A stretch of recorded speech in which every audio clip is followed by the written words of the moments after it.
Kalau kita lihat dari banyak kasus itu keluarga, sekolah, terus lembaga keagamaan itu kan seharusnya adalah tempat-tempat bagi kaum perempuan dan anak itu berlindung, Kak.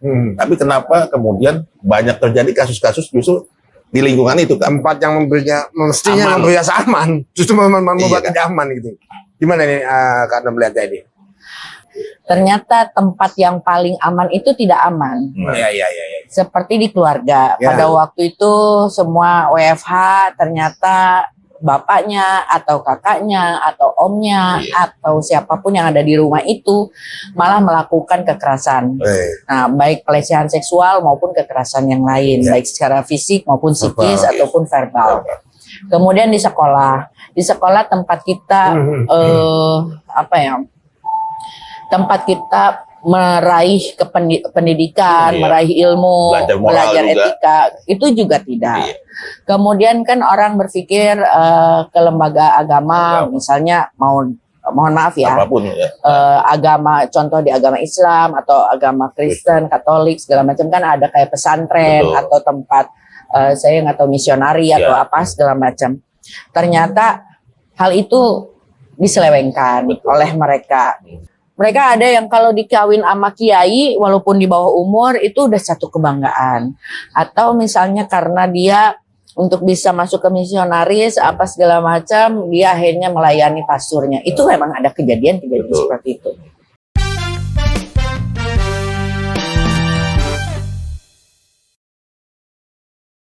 Halo Sobat Halo News, jumpa lagi bersama kami.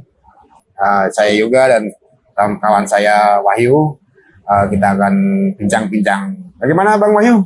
Baik. Semoga kawan-kawan sahabat Sobat Halo News juga selalu dalam keadaan sehat dan baik-baik selalu. Kita bincang ini agak beda nih Bang Wahyu suasana. Pertama kali kita dapat juga narasumber perempuan. Selama ini laki-laki. Tamu kita juga istimewa. Bisa diperkenalkan Bang Wahyu, silakan. Ya, kita kedatangan Kak Nur ya. Sebenarnya kita juga tamu di sini di Windham. Kita kedatangan Kak Nur. Beliau adalah aktivis perempuan. Selama ini banyak membela kasus-kasus kekerasan perempuan ya. Baik. Beliau juga adalah founder dari Indonesian Female Feminist Lawyers Club. Iya Kak, bisa. Mungkin kita kesempatan kepada Kak untuk menjelaskan pengalaman beliau. Iya, pengalaman sebagai. Gimana Kak pengalaman selama ini berkecimpung di dunia perempuan dan advokat juga gitu. Halo, selamat siang ya. Terima kasih sudah diberikan kepercayaan kita ngobrol-ngobrol, bincang-bincang. Saya sebagai advokat sudah sekitar 25 tahun. Ya, mungkin pekerjaan-pekerjaan yang standar lah ya, pidana dan perdata, tapi ada melakukan kegiatan pro bono. Untuk pro bono itu ada yang untuk kekerasan perempuan dan anak, juga untuk lahan masyarakat. Tahun lalu saya dapat award ya, penghargaan lah dari hukum online. Nah, terus kalau mengenai perempuan dan anak ini memang tugas yang kalau dibilang berat tergantung dari hati sih sebenarnya ya. Tapi memang agak berat karena memang tidak semua pihak bisa saling bertaut, saling bekerja sama maupun saling mengisi karena ada keterbatasan-keterbatasan yang selalu diperjuangkan oleh para pemerhati perempuan dan anak maupun para aktivis. Kemudian ya memang pekerjaan ini kalau untuk sebagian lawyer adalah maupun untuk APH tentunya ini adalah pekerjaan air mata bukan mata air. Jadi ya harus tetap semangat dan kekerasan itu akan tetap ada karena kalau misalnya tidak ada berarti kita sudah di surga semuanya. Gitu sih. Nah Kak, sepanjang pengalaman Kakak nih menghadapi kasus-kasus ini, kan justru kalau kita lihat dari banyak kasus itu keluarga, sekolah, terus lembaga keagamaan, itu kan seharusnya adalah tempat-tempat bagi kaum perempuan dan anak itu berlindung, Kak. Tapi kenapa kemudian banyak terjadi kasus-kasus justru di lingkungan itu, Kak? Tempat yang mestinya memberi rasa aman, justru membuat tidak aman gitu. Gimana nih karena melihatnya ini? Gini, ini suatu fenomena yang akhirnya terbuka saat ini. Iya. Mungkin pada waktu dulu Nggak ada medsos. ya, karena tidak ada medsos, termasuk orang-orang belum punya keberanian untuk membuka kan gitu. Tapi saat ini orang sudah mempunyai keberanian. Ya, si korban itu sudah mulai mengarah punya keberanian. Sebenarnya kasus yang paling mulai terlihat itu adalah setelah COVID. Ternyata tempat yang paling aman itu tidak aman. Iya. Seperti di keluarga. Pada waktu itu semua WFH, ternyata bapaknya atau kakaknya atau omnya atau siapapun yang ada di rumah itu malah melakukan kekerasan. Nah, baik pelecehan seksual maupun kekerasan yang lain, baik secara fisik maupun psikis ataupun verbal. Kemudian di sekolah tempat kita tempat kita meraih pendidikan, meraih ilmu, belajar etika, itu juga tidak. Kemudian kan orang berpikir ke lembaga agama, misalnya mohon maaf ya, apapun, agama, contoh di agama Islam atau agama Kristen, Katolik segala macam kan ada kayak pesantren atau tempat saya nggak tahu misionari atau apa segala macam. Ternyata hal itu diselewengkan oleh mereka. Apalagi memang saya pernah pada waktu itu di Jember, termasuk di Semarang, waktu itu pernah turun gitu kan. Jadi mereka mengatasnamakan agama. Dan sebenarnya juga ini harus ada keilmuan atau sosialisasi dari pemerintah maupun aktivis maupun masyarakat pada umumnya kepada orang tua, karena Indonesia ini sebenarnya patokan utamanya adalah pendidikan. Pendidikan di kita ini membentuk SDM yang jadi heterogen, tidak homogen. Sehingga tidak semua memahami bahwa kamu harus mendidik anakmu adalah untuk menjadi seorang yang mandiri. Kan gitu. Seorang yang bisa berani untuk berbicara. Nah, mereka ada yang kalau dikawin sama kiai walaupun di bawah umur itu udah satu kebanggaan. Atau misalnya karena dia untuk bisa masuk ke misionaris apa segala macam, dia akhirnya melayani pasurnya. Itu memang ada kejadian-kejadian seperti itu. Jadi memang harus sangat hati-hati yang hal-hal semacam itu. Nah, tapi juga jangan kemudian seperti ya contoh kasus kayak BNPT pernah ada terjadi kejadian, diluruskan semua kalau kiai yang omongannya keras itu jadi golongan keras, kan itu juga nggak bisa kayak begitu.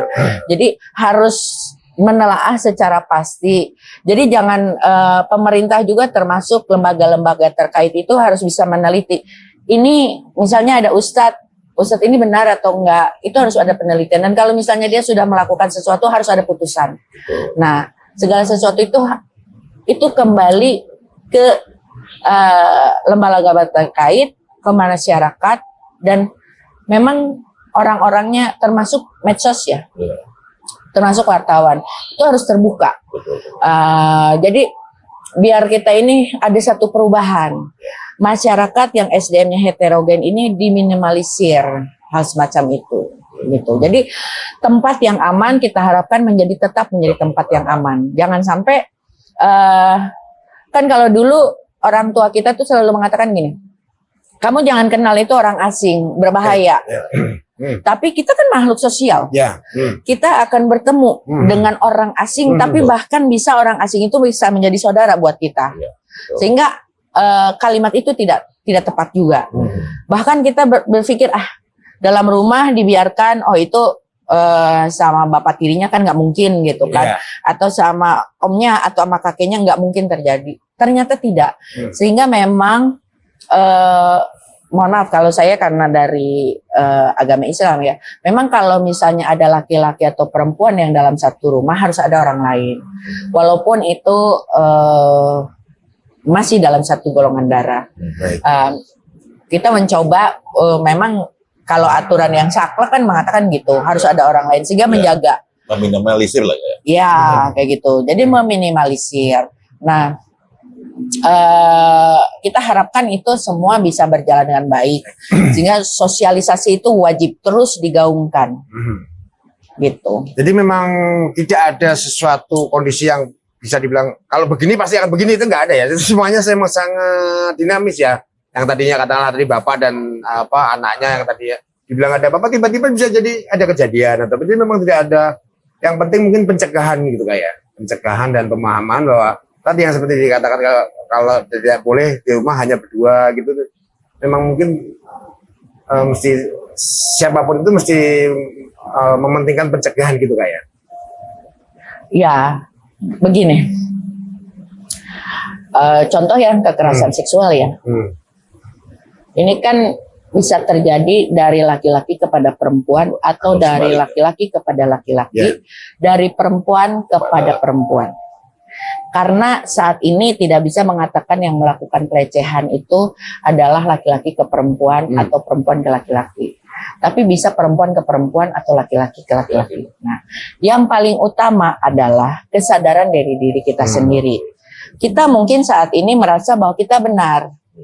Tapi mungkin pada waktu suatu masa, pada saat otak tidak berjalan dengan hati, dengan perbuatan yang di bawah perut itu tidak seimbang, logika berpikir yang benar itu tidak berjalan, itu akhirnya terjadi satu perbuatan yang tidak diinginkan, baik oleh dirinya sendiri atau memang dirinya memang menginginkan dalam kondisi sadar, tapi dia tetap mempertahankan untuk melakukan itu. Nah, posisi-posisi itu adalah kembali kepada dirinya sendiri. Nah, gimana? Selain posisi kepada diri sendiri, punya etika moral dan etika berpikir. Karena kalau agama nggak usah diomongin ya. Karena banyak ustadz, banyak pastor juga nggak jelas moralnya kan. Nah, jadi kembali ke diri bahwa sepanjang kita punya etika, punya logika berpikir bahwa itu tidak benar, bukan tidak baik ya, tapi tidak benar, maka tidak akan menjalankan itu. Nah, itu dari diri kita sendiri. Dari pihak luar adalah pada saat berada di lingkungan yang terkecil itu memang harus ada warning. Memang saat ini tidak bisa seperti zaman dulu. Orang tua mengatakan, kamu nggak boleh begitu. Karena metode dan pola berpikir Gen Alpha mau Gen Z itu berbeda. Beda dengan waktu kita pada waktu dulu. Mungkin saya masih keturunan 3 zaman ya. Saya sebenarnya sih masih umur 20 kan. Pegangan aja dulu nggak boleh ya Kak, katanya hamil gitu. Tapi gini Kak, apakah kalau kita lihat ya di Indonesia gitu, penyebabnya adalah sex education yang kurang dilaksanakan Kak. Kan kita lebih banyak budaya jangan gitu, tabu jangan ya. gini, jangan gitu. Sex education dianggap tabu gitu ya. Pasti nggak akan dibicarakan gitu. Kalau itu berpengaruh ke anak, kemudian dia menjadi korban pelecehan seksual. Karena mereka kan, kalau kita lihat dari beberapa korban, mereka kan nggak tahu mereka diapain tuh, mereka nggak tahu gitu kan. Itu gimana menurut Kakak? Ya memang zaman dulu waktu kita masih bapak-bapak kita atau orang tua kita, zaman dulu memang untuk membicarakan masalah urusan seksual itu tabu. Tapi kalau saat ini kayaknya tidak. Nah, hanya bagaimana cara penyampaiannya. Jadi kurikulum pendidikan itu juga memang harus kita lihat. Contoh, kalau bedanya di luar negeri ya, kurikulum nggak tahu ya, mungkin ada beberapa contoh lah ya. Di luar negeri itu kurikulum kita itu pada awalnya itu adalah mengenai etika. Tapi kalau di kita itu sudah seabrek. Pokoknya kalau lo bisa matematika lo dengan bagus dan benar gitu kan. Kadang-kadang juga guru kan kadang-kadang tidak menghargai. Dia lebih menghargai kalau dibikinkan sama orang tua gitu kan. Tidak menghargai hasil anak. Nah, harusnya posisinya itu adalah dari awal adalah pendidikan. Nah, kemudian dibilang, sorry tadi saya kebanyakan lewat. Gimana tadi tuh? Iya, berpengaruh nggak pendidikan seks itu terhadap awareness anak bahwa oh gua nggak boleh digini ini gitu. Ya, nah jadi dari si anak ini memang dari awal kalau menurut saya ada cara pola dari SD, SMP, SMA, tapi punya metode ya. Menurut saya guru punya Bukan disuruh keahliannya. nonton film kan? Bukan disuruh nonton film. Nah, kita kalau saya pada waktu dulu itu pertama kali melihat, mohon maaf ya, ini memang kita ngomongin ilmu ya, bukan ngomongin hal yang buruk. Misalnya kita ngomongin masalah vagina, masalah penis, masalah pembuahan, itu baru SMA kelas 2 ilmu biologi. Nah, itu karena kita kuliah di IPA, belajar biologi. Betul. Kita ngelihat halaman berapa itu ada di sekolah buku biologi dengan gambarnya segala macam. Nah, memang pada waktu dulu juga riuh rendah gitu kan, tertawa gitu. Karena hal itu mereka sudah memang tabu dipikirnya bahwa ih kok kita dapat pelajaran ini. Padahal sebenarnya jika kita bisa mengemas, guru itu bisa mengemas, memberitahukan dari mulai kecil bahwa kamu jangan mau dipegang, bahwa kalau tubuhmu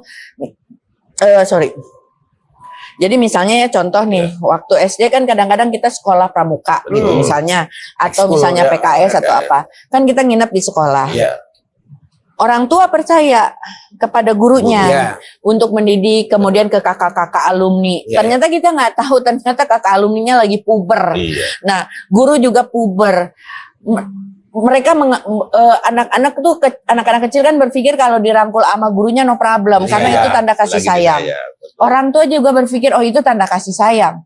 Ternyata enggak, mereka punya niatan yang berbeda. Setelah kita bisa lihat mens rea-nya kan gitu kan, aktusnya kan bisa kita lihat setelah terjadi misalnya payudaranya dipegang atau penis anak itu dipegang gitu kan. Nah, sehingga mereka harus dari awal sih, daripada kita, menurut saya sih itu harus dicek lagi ya kurikulumnya. Daripada anak, sekarang kan sudah ada media sosial maupun apa, TikTok atau apa yang tidak bisa dibendung. Kadang-kadang orang tua tidak bisa membendung itu. Termasuk polisi yang punya direktorat cyber pun sulit ngebendung. Karena mereka juga udah bosan tiap hari ngelihat wilayah gitu. Karena memang ada kekurang ajaran juga dari masyarakat yang tidak bertanggung jawab. Polisi itu bisa tiap hari loh ngelihat payudara gitu kan, atau mereka lagi making love apa segala macam, harus dibuang. Kan pekerjaannya nggak itu juga kan, gitu. Nah, sehingga posisinya itu semua yang harus bekerja. Nah, yang paling utuh adalah dari si anak masih muda, masih kecil, itu ada pelajaran, tapi bagaimana kita mengemasnya itu adalah ada ahlinya. Si guru itu, guru pendidikan. Karena kita juga yang advokat ini kan sering diberikan pelatihan. Ya tidak bisa yang namanya kita nih menyamaratakan. Kalau orang yang punya kemampuan A, kita bisa memberikan informasi secara tepat. Tapi kepada masyarakat biasa kita tidak bisa langsung disamakan karena itu yang heterogen itu. Jadi kita dikasih pelatihan. Nah, kalau misalnya itu pun pelatihan itu harus terjadi tidak hanya ke si para advokat, ke para APH, tapi ke masyarakat. Waktu itu saya sempat di Jawa Timur itu meminta, saya kerjasama ada dengan beberapa, itu untuk Babin Kamtibmas. Tapi memang ada Babin Kamtibmas, Babinsa, cuman memang tidak berkelanjutan ya, karena satu hal dan lain. Dan itu saya harap bisa diejawantahkan lagi oleh pihak-pihak terkait lah ya, karena kan kita untuk mengumpulkan misalnya Babinsa, Babin Kamtibmas itu kan butuh relasi. Kan kita misalnya pengajuan proposal ke Polda gitu kan segala macam, untuk menjaring dari seluruh Polres, Polsek dan segala macam itu butuh waktu, termasuk kejaksaan. Nah, kalau dari pengalaman menangani kasus di kekerasan dan perempuan dan anak, kesulitan apa yang biasanya ditemui kalau mendampingi kasus-kasus itu? Kesulitan ada dari pihak si korban itu sendiri. Kedua, kesulitan adalah melihat si pelaku. Ketiga, kesulitan dari APH. Keempat, kesulitan dari si pendamping hukumnya itu sendiri.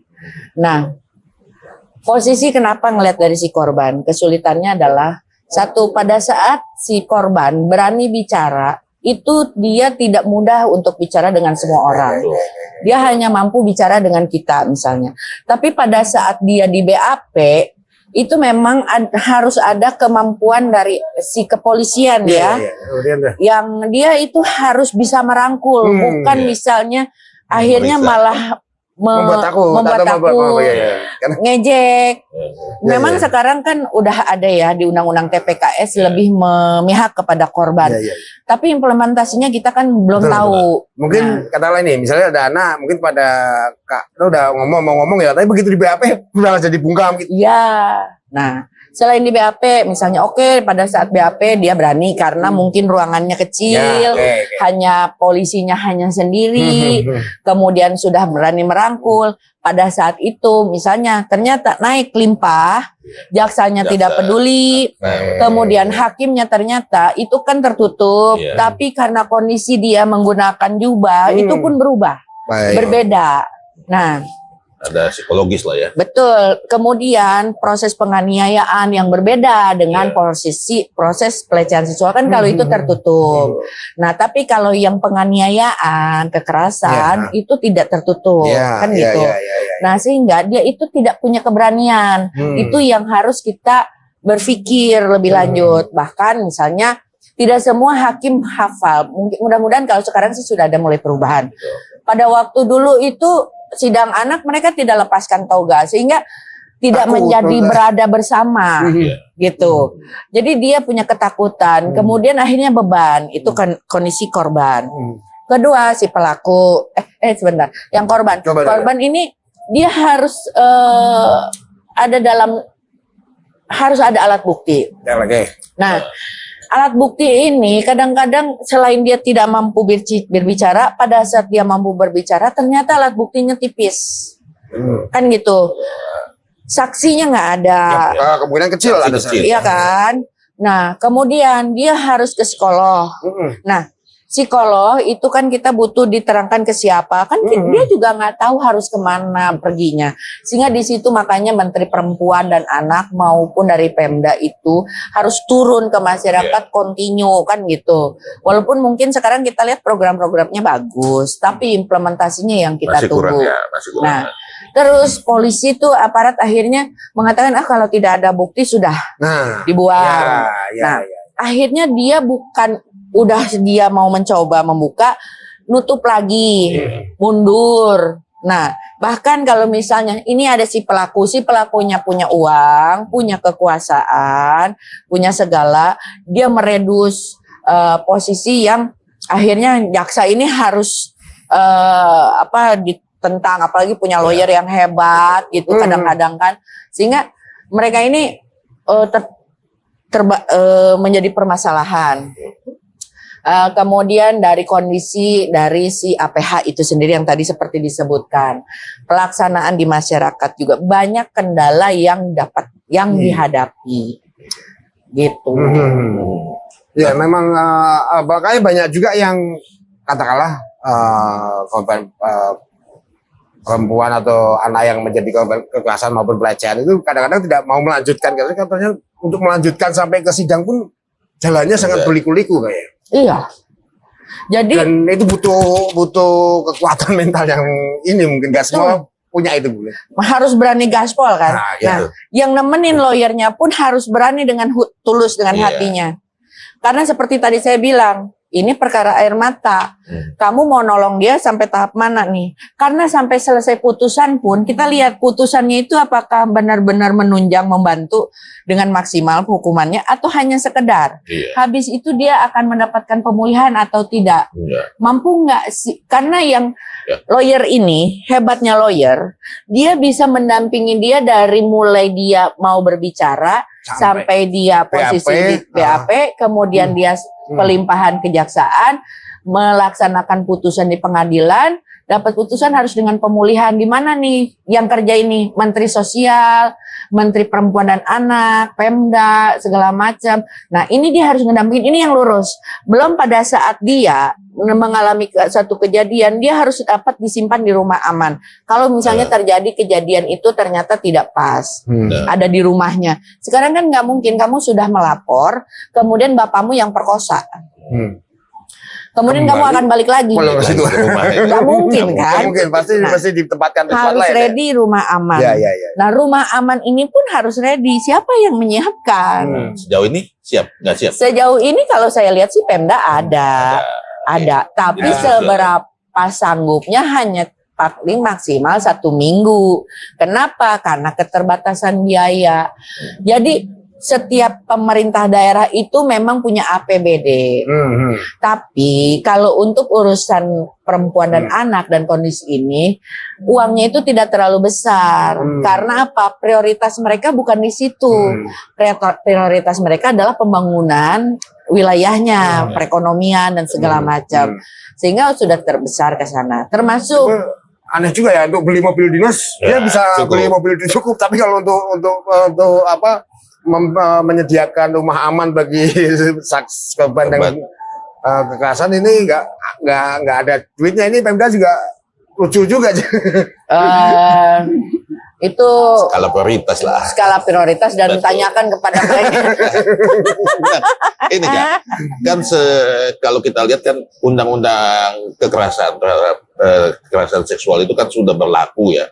Terus kemudian tadi kakak bilang ada banyak kendala. Mungkin nggak undang-undang PKS ini dijadikan les spesialis Kak? Jadi hakimnya memang harus hakim yang khusus, penyidiknya penyidik yang khusus dan itu. Kalau tipikor aja bisa, kenapa? Ya, kemudian ini PKS jadwal bisa, sidangnya. Umumnya kan jadwal sidang kan seminggu sekali ya. Yang saya setiap Senin ketemu Senin lagi. Apakah mungkin tanda spesialis lah di seminggu 2 kali itu mungkin. Gimana itu kan? Gini, sebenarnya itu sudah menjelang spesialis sih, extraordinary. Kenapa? Betul. Karena di kepolisian khusus kok. Cuman masih PPA. Cuman memang masih di bawah Dirkrimum. Setahu saya sih masih di bawah Dirkrimum ya. Tapi memang khusus. Jadi yang masuk ke PPA itu polisi, jaksa maupun hakim itu yang punya sertifikasi sih. Tapi kan gini, mungkin kan mereka kan harus mutasi ya. Nah, jangan sampai satu kendalanya. Yang mereka yang mutasi itu belum mendapatkan pendidikan sertifikasi perempuan dan anak. Kedua, mereka ngeluh karena ini tempat air mata, bukan mata air, kan gitu. Beda dengan tipikor. Beda dengan tipikor, beda dengan harda, beda dengan Ada apa di situ? Di tipikor. Ya, ada titip-tipan. Ada titipan kan, gitu gitu kan. Ya? Ada ya? Ya, mari kita ngomongin yang mana nih. Kami diminum nggak? Ini tadi teman-teman Hotel Binam udah menyediakan kita kopi. Cukup. Terima kasih. Kuenya belum ya. Iya kan. Tadi kembali ke tadi PPA Lucu tadi ya udah kalau khusus ya. ngomongin tipikor langsung pada minum. Tadi kembali ke PPA tadi udah khusus ya polisinya, jaksanya. Kendalanya mungkin sewaktu-waktu ada kan namanya PNS, KPH kan ada mutasi ya. Tiba-tiba dimutasi, mungkin penggantinya belum punya sertifikat ya. Nah itu memang saya harapkan seluruh polisi sudah harus punya sertifikasi perempuan dan anak. Saya harapkan ya, kita harapkan atau kejaksaan maupun hakim itu jangan misalnya dipilih cuma 1, 2, 3 udah lu ngambil gitu kan. Kemudian lu mutus ya bagian ini spesialis, jangan. Kita harapkan semua sama. Kenapa? Karena kita tidak tahu tugas dan wewenang. Dan walaupun misalnya bukan ada di PPA, karena kadang-kadang kita ngerujuk ke atas. Contoh misalnya, si pelaku ini kan punya lawyer atau punya keluarga yang hebat, punya kekuasaan, biar dia tidak terungkap misalnya karena dia bapaknya jagoan atau punya kekuasaan kan gitu. Dia akhirnya ngomong ke Kapolda. Atau dia ngomong ke Dirkrimum gitu kan. Atau misalnya karena urusan masalah cyber, akhirnya dia ngomong ke Dir Cyber gitu. Nah, karena dia punya kekuasaan sehingga misalnya perkaranya dipetieskan, tidak diangkat dan segala macam. Tapi kalau mereka sudah mendapatkan sertifikasi, mereka minimal punya hati. Kenapa saya katakan minimal punya hati? Mereka berpikir gini aja, kalau ibu saya, kalau anak saya, kalau kakak Keluarga saya, atau adik saya, pokoknya keluarga terdekat mengalami hal tersebut, bagaimana? Betul. Kan gitu. Sehingga dia bisa mengejawantahkan kepada si korban bahwa korban harus dilindungi. Gitu sih. Nah, mungkin Kak, terakhir, kalau untuk sejauh ini peran dari kementerian sendiri gimana Kak terhadap kasus-kasus kekerasan seksual gitu? Bukannya kereta tabrakan terus dia dijual di tengah gitu ya? Ya sejauh Kakak lihat gimana Kak? Apakah sudah cukup baik atau gimana Kak menurut Kakak? Posisinya gini, ini kan pendapat pribadi saya ya. Betul-betul. Kalau misalnya program-program pemerintah itu sudah lumayan ada, Oke, ada ya Kak. tapi belum memadai. Oke. Nah, kalau saya sih melihat memang Menteri Perempuan dan Anak saat ini Komnas mungkin Komnas Perempuan? termasuk Kementerian dulu ya, Ya. Kementerian Perempuan dan Anak itu mungkin saat ini mungkin sudah beberapa kali terjun, tapi pada saat melihat sesuatu momen itu alangkah indahnya dia berpikir positif dulu, berpikir hal jangan asal menyebutkan. Karena gini, contoh kayak tadi kereta, oh udah perempuan di tengah gitu. Kita tidak pernah tahu kejadian itu mau dari tengah, mau dari depan atau dari belakang. Dari bawah bisa seperti itu. Ya kan? Karena Kita tidak tahu jembatan yang namanya force major. Iya. Kita tidak pernah tahu yang nabrak itu troton yang dari belakang mana. Tapi seyogianya adalah kita juga harus melihat. Solusi kan ya. Kita memang feminis, tapi tidak bisa mengatakan bahwa laki-laki bodoh kan tidak bisa juga. Kita harus menghargai juga seorang nyawa, itu harus dihargai kan gitu. Betul. Sehingga jangan asal berbicara sehingga akhirnya menjadi polemik. Posisi itu yang harus saat ini bisa diredam karena pemerintah itu adalah panutan dan mereka itu adalah wakil yang bisa mengejawantahkan keinginan dari masyarakat. Jadi nggak bisa pemerintah itu asal ngomong, asal semau dewek itu nggak bisa. Dia harus bisa mengayomi kita, jangan masyarakatnya tenang malah pemerintahnya yang bikin keruh gitu kan. Jadi kalau menurut saya sih belum sampai yang saya belum mendengar. Kalau misalnya harusnya kan bisa minimalisir dari Kementerian Perempuan ke Pemda dan segala macam, termasuk aktivis-aktivis di jaring. Tapi bukan dalam artian gini, ke aktivis itu gue kasih duit ya, tapi lu diem, enggak. Karena rata-rata aktivis perempuan tidak akan seperti itu. Mereka lebih baik berjuang dengan uangnya sendiri daripada harus menjual harga diri. Menjual harga diri. Nah, untuk Komnas Perempuan memang saat ini mungkin beda ya dengan yang dulu, tapi mudah-mudahan bisa ada perubahan lebih meningkat lagi. Karena mereka juga terdiri dari kumpulan aktivis gitu. Ya, saling bertaut, saling bersinergi antara kementerian dengan Komnas Perempuan, dengan masyarakat, dengan kita lawyer, dengan APH. Semoga mudah-mudahan sih bisa meminimalisir. Seperti saya tadi bilang, tidak mungkin hilang. Kalau semua baik berarti kita sudah ada di surga. Atau di Pondok Rangon kan? Di Pondok Rangon juga banyak kalau lampu mati. Oke, Sobat Halo News, demikian bincang-bincang kita pada kesempatan kali ini tentang perlindungan terhadap perempuan dan anak yang telah disampaikan tadi oleh Kak Nur Alam yang sudah 25 tahun menjadi advokat dan banyak menggeluti kasus-kasus terkait dengan perempuan dan anak. Terima kasih kami ucapkan kepada sobat sekalian, sobat Halo News. Sampai jumpa kembali di kesempatan berikutnya.